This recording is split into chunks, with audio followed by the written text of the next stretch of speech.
everybody, it's Kira and welcome back to my channel. So today I have my December wrap up for you guys. So I read a bunch of books in the month of December and I'll kind of explain why I ended up doing that. I read a lot of really good books and a few just kind of meh books. I didn't read any that I hated, which is good. But I did read one that wasn't my favorite, I guess. I was very confused by it. So yeah, let's just get into it. So first up we have Instructions for Dancing by Nicola Yoon. This had been on my TBR for a while and I saw it at the library and I just randomly decided to grab it and I read it in one day. It's so fantastic. It's so good. So this is about a girl named Evie whose parents are divorced. And so because of that divorce, she's kind of feeling that romantic love just isn't worth it and it's really just not good anymore. And then she finds this magic book that's called Instructions for Dancing, and it allows her to see when a couple kisses. She sees the beginning of their relationship, the middle of their relationship, and the end of their relationship. And so she kind of starts to feel this there's this weird push and pull with romance, with seeing how these relationships around her, even just people that she randomly passes by on the street, how their whole lives are going to play out in a lot of ways. Because it's a dancing book, she ends up joining this dance, not academy, but this dance class, and gets kind of roped into performing and learning how to dance with this guy named X, who is the grandson of the owners of the dance studio. And so we have this relationship with Evie and X and their kind of push and pull dynamic and their kind of romance that's budding while Evie's trying to figure out if romance is really in the cards for her, if she even wants it in the future, because all she sees is it ending badly. And this book is so good. It has a little bit of that magic that I love with the romance that's super cute. Dancing, I'm sorry, but dancing in books or movies is the best thing you can do for two characters, because it forces them to be physically close to each other, and to a lot of times they have to learn the dance steps, and then you can have conversations within that. It's so good, and it's really well written, and it's super cute and fun, and yeah, I loved this book so much. After that, I read A Psalm of Storms and Silence by Roseanne A. Brown. This is the sequel to A Song of Wraiths and Ruin, and it was so fantastic. It was the most beautiful ending to this duology. It wrapped everything up perfectly, and you really got to see more of the world. I feel like the world made more sense in this book. In the first book, because it's focused at the palace, all of these other things going on in the surrounding countries and the surrounding world didn't make as much sense. But in this book, because we expand outside of the palace, because we have Karina going off and kind of escaping from the palace right at the beginning of the book, I feel like the world just made a lot more sense. You get a lot more of both Karina and Malik's magic and them developing in these two kind of different schools of thought about magic, which kind of reminded me of the Night Circus, actually, just where there's two different types of magic, except in the Night Circus it's there's one magic but two ways of learning it, but there's two main kinds of magic, and it's so good. It's beautiful. Karina and Malik also, maybe slight spoiler, but they end up sharing these dreams when they go to sleep sometimes, and I love that so much. It was so good and just really fun to see their relationship, which has been built on these lies and these false promises of what's going to happen, and kind of see them have to deal with that and come to terms with the fact that they still like each other and are attracted to each other, but there's a whole bunch of just muddy, mixed up stuff in the middle of it, and oh my goodness, it's beautiful, and the ending is so fantastic, and it's really well done, and I love this duology so much. The first book I think is my favorite by just a little bit, because you have that my favorite way to describe it is they're trying to kill each other, but they don't know that they're trying to kill each other. And I just love that dynamic so much. But I highly enjoyed reading this sequel. After that, I read Shuri by Nick Stone. This is a Black Panther novel, so it's just like a short story about Shuri. Basically, the herb that gives Black Panther their powers is slowly dying, and so Shuri is trying to figure out what's going on, and she goes with her friend Kamara and has to adventure out and try and figure out what's going on while being told by all these adults that she's not supposed to do that. As with any, you know, YA and middle grade book. I didn't love this as much as I thought that I would. I really don't read a lot of superhero things, which is funny because I love watching superhero things, but I don't read as much about it. But I hate when I say this, but like it felt childish, which doesn't make any sense because I have some other middle grades in here that like do, but in a good way. But like this, I don't know, I was just kind of about it. Like, I've read it and I finished it because it was short, but like, I was just kind of meh about the whole thing. It was cool though, the font is in purple ink, so that was kind of cool. You don't really see that ever. After that, I read a book that I just did not understand at all, and that is Kaleidoscope by Brian Selznick. This is the same author who wrote The Invention of Hugo Cabret. And so I was kind of expecting it to be like that. There are still like full pages of pictures, but it's a lot of disjointed short stories. So each like chapter or story is only like 5 pages long, maybe 10 at the max. And it tells like a couple different stories at the same time. And one of them is like more sci-fi and one of them's more like realism. It was just very hard to understand and confusing. I feel like if I had studied this in an English class, I feel like I could understand it better than reading it for fun.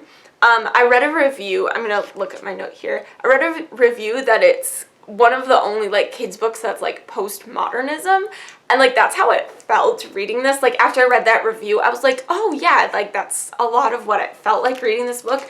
I don't know, it's just like very disjointed and fragmented, but like I didn't really understand any of the stories. Like it took a long time for me to piece together even one of the stories because it was so disjointed, and like the timeline is not linear in this book, and so it was just kind of confusing and honestly kind of disappointing too. After that, I read Black Boy Joy. This is a collection of short stories edited by Kwame Mbalia, and it's, as the title says, just about, it's middle grade, about boys and their joy.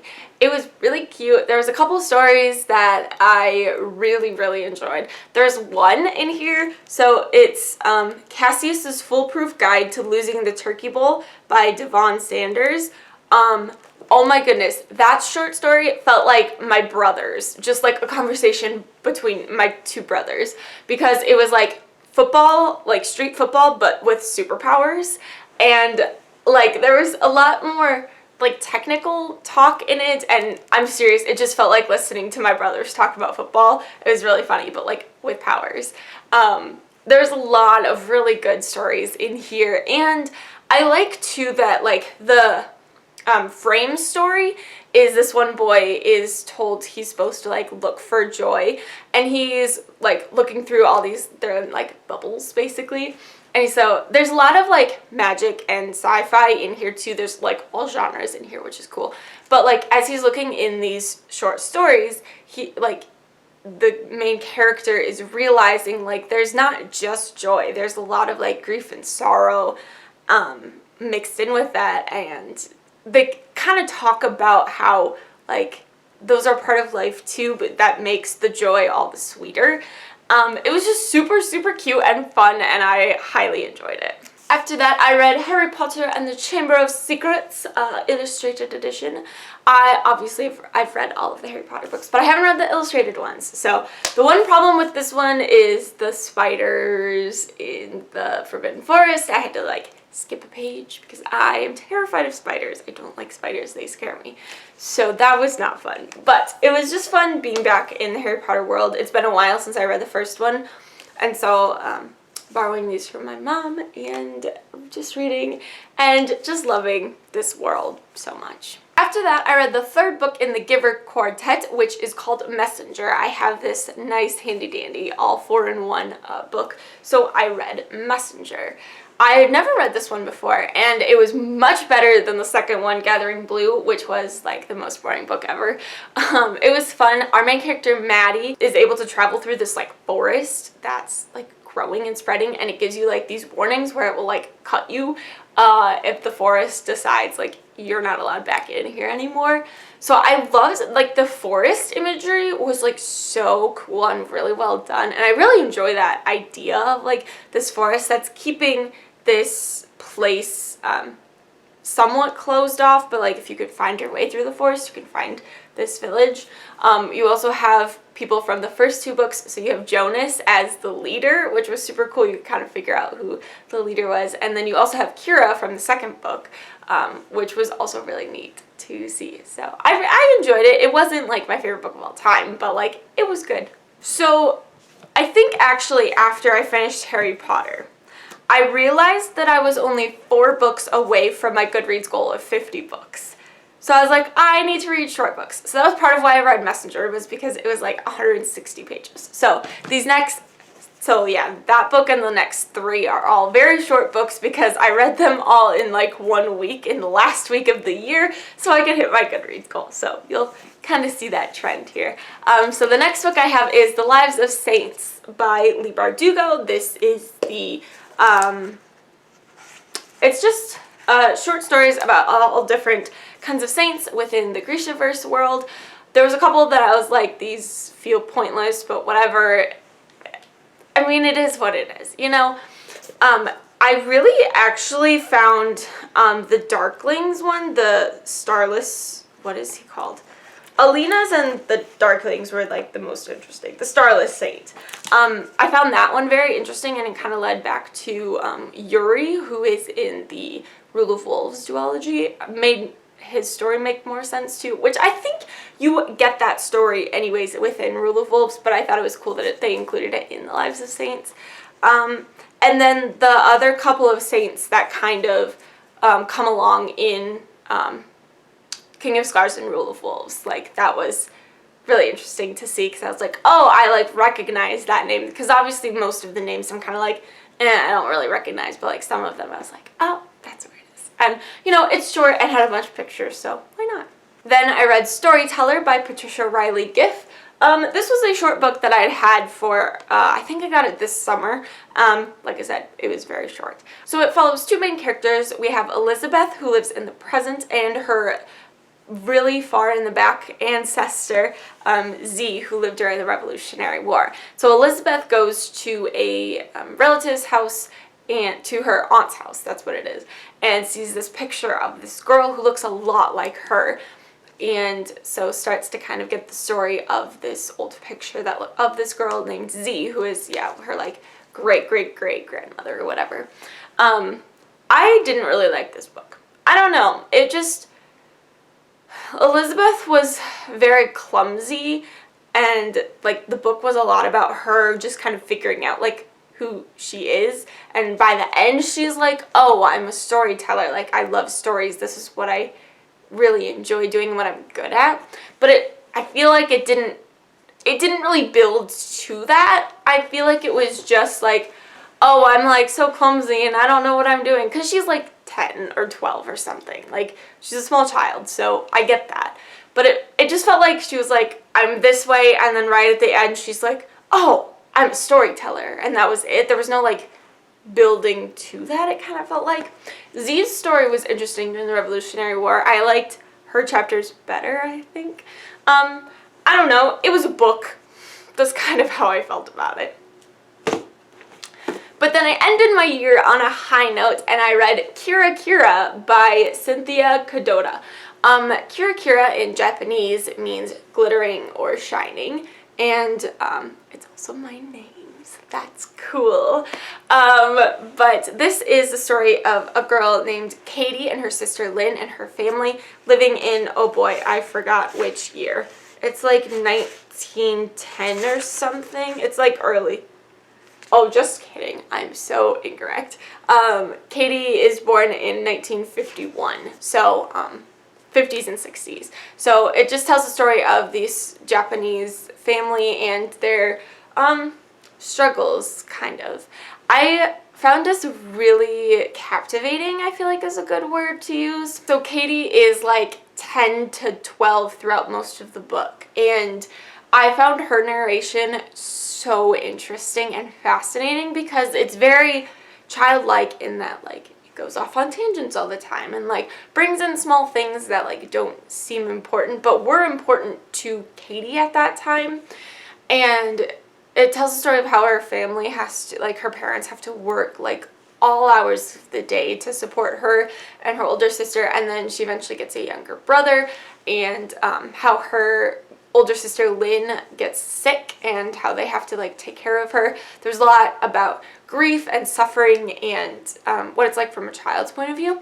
It very much reminded me, I was thinking about this today, it reminded me of this book called Only Child by Rhiannon Navin.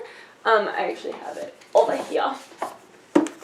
So I read this last year, I believe, and this is about an elementary school. I think he's a first grader who has an older sibling in 5th grade who is killed in a school shooting, and it's like the first grader's point of view of stuff happening. So that's what like this book reminded me of in a way, but this is like written almost like for adults and this is written for kids, but just like dealing with grief and suffering and loss and like how you deal with like hard situations as a small child.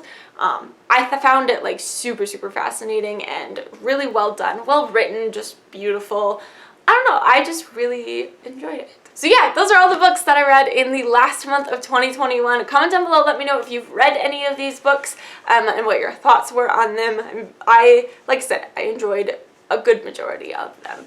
So yeah, that's it for this video. Thank you guys so much for watching. I hope you enjoyed. If you want to follow me on social media, all my links will be in the description as always. Thanks again for watching, and I'll see you next time. Bye!